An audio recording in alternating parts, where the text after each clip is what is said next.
Number 5, Jurassic World Fallen Kingdom. Honestly, I was a pretty good fan of the first Jurassic World. I felt like it was the realization of the dream of Jurassic Park come alive. You know, obviously it goes wrong, but what else do you expect to happen? You know, I just like the fact that we had finally seen a fully functioning park, and you know, it kind of did the same things over, but in the same way that the Force Awakens sort of redid some of the things from its original film, it felt good when we saw it happen. The dino fighting was great with the new CGI and whatnot. It was good to see. This film, I think, shows that they really don't have any new ideas. Because after you redo that sort of Jurassic Park, all the animals break loose and do a bigger, badder, you know, Indominus Rex thing, you know, it seems like they just had no idea where to go with it. They threw a bunch of ideas to the wall, and it seems like they were trying to see what would stick, but at the end of the day, it didn't feel like anything was really hitting.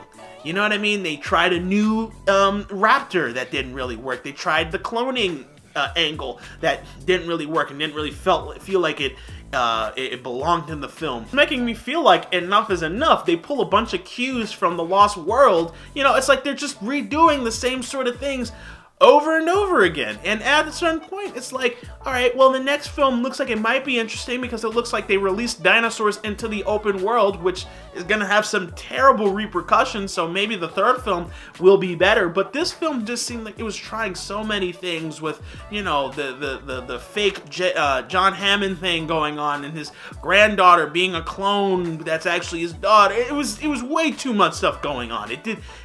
Stuff that didn't matter to the storyline of dinosaurs. I didn't understand what that little girl was doing there, why we needed to focus on her. Honestly, I think it's time for Jurassic Park to call it quits. Enough is enough. The Jurassic World one was solid, but I guess when you make $1 billion on your first film, you're gonna get sequels. Number 4, another surprising one, The Nun. What happened? We were on a good track. We understand the first Annabelle didn't really hit, but after that second one, I thought we were back in business. The 2 Conjuring films, Annabelle Creation, you know, it seemed like the good films were outnumbering the one bad one.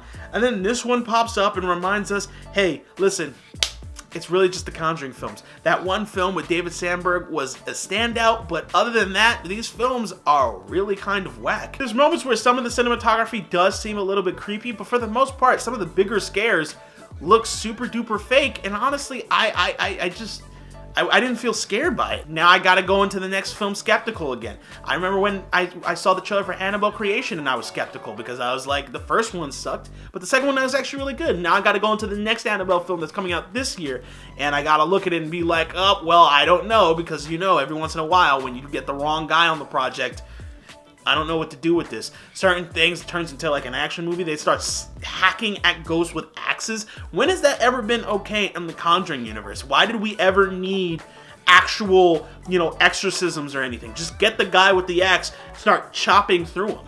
What's going on? Number 3, Venom. Probably one of the more successful films on this list. While I personally had my own problems with it, there were some cool action scenes here and there, but it just seemed like it was overshadowed by, you know, the weak villain and them not developing Eddie Brock and Venom's relationship well enough, in my opinion. Also, I was, you know, for the longest time expecting a Venom movie to be rated R with the whole Deadpool, Logan wave coming over, but I guess they wanted those PG-13 dollars.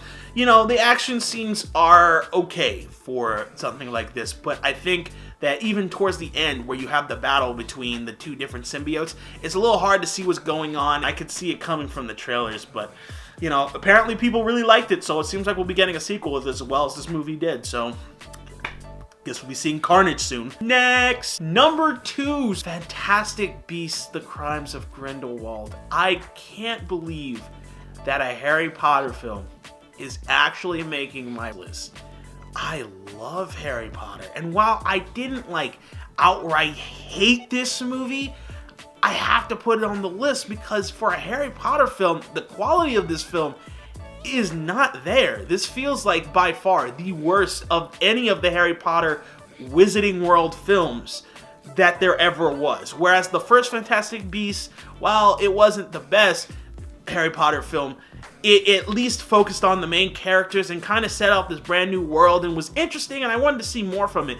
This one is so much more focused on world building and introducing characters that essentially have no real main impact on the plot at hand, that the film ends up getting bogged down and ends up not really having a strong ending or conclusion.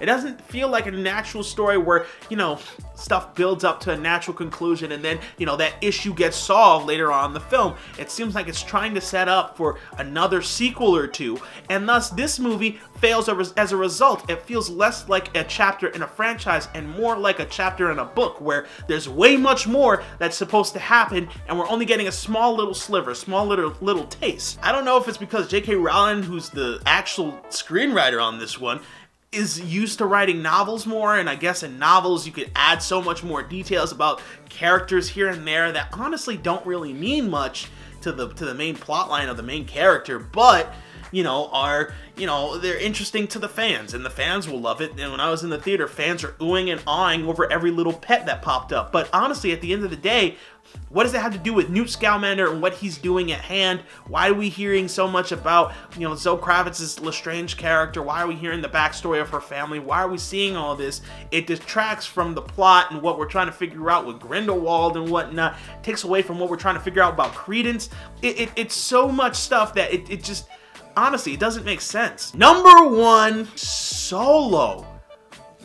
Star Wars. This is, oh my god. I mean, as someone who loves I'm a huge fan of the prequels. Okay, so whereas other people have been used to, you know, films flopping and stuff, you know, not liking Star Wars films, this is really a first for me. After The Last Jedi left me super conflicted, to come out a few months later with this super lackluster Star Wars film that honestly leaves you feeling even more lackluster than the previous film did in just a 6-month period, telling us stuff that's super... the story is super predictable, the characters... I mean, Qi'ra, I don't really care about Qi'ra. We know she's not going to stay with Han. They don't do a good job of developing her character. You know what I mean? There's a whole team of smugglers that seems like, oh, this will be an interesting sort of heist movie. Nope, they get killed off in like 5 minutes. What's the point? We don't see Han doing some of the cool things. It seems less like a movie about Han Solo's particular adventure here and more like a film that's just supposed to hit off the check marks of, oh, this is something cool that Han Solo did, that's something cool that Han Solo did. Remember when he said he won the Millennium Falcon in the card game? We'll show you that scene. Remember when we said he did the Kessel Run? We'll show you that scene.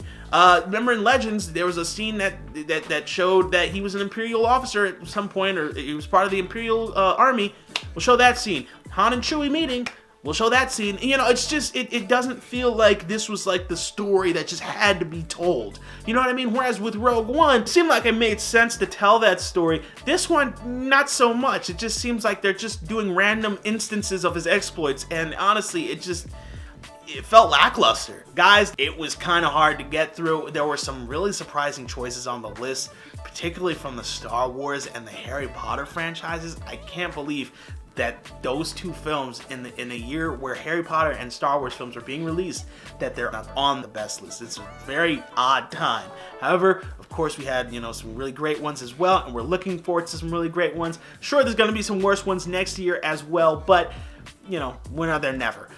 Anyway, that's just my opinion. I'm sure you guys got your own. Let me know in the comment section down below, what did you guys think of my list? Let me know what's your guys' list down in the comment section down below. As always, you guys can follow me on Twitter, Instagram, and Twitch. Don't forget to like the video, subscribe. Guys, that's it for today, guys. I'm the Messiah. This is Messiah Entertainment. I will see you guys next time. Peace.